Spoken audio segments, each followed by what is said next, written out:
লজ্জার ঘটনা, এর থেকে লজ্জার ঘটনা আর কিছু হয় না। রংপুর টিমের প্লেয়ারদের পেমেন্টের অভাবে তারা মাঠে নামবে না, তারা ধর্মঘট করেছে, এরকম একটা পরিবেশ।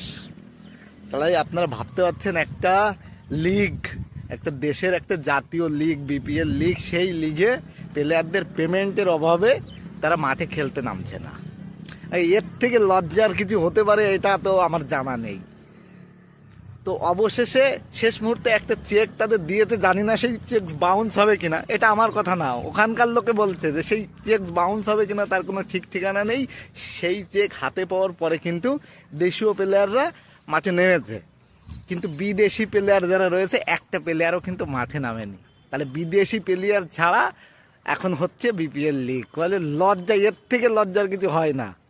আর সেই সমস্ত লোক কোথায় যারা বলা বলি করছিল যে তাদের বিপিএল লিগ আমাদের আইপিএল লিগকে ছাড়িয়ে যাবে, বলছি তোদের মুরদ আছে, আইপিএল এর নামের পর থেকে তোরা উচ্চারণ করবি না, তোদের যা মুরদ, তোরা আইপিএল এর নাম উচ্চারণ করবি না, ঠিক আছে? তোদের মতো ভিখারি দেশের ভিখারি লিগ, তোদের যদি কিছু টাকা পয়সার প্রয়োজন হয়, যদি কোনো ভিক্ষার প্রয়োজন হয়, বলিস আমাদের কাছে, কিছু ভিক্ষা পাঠিয়ে দেবো।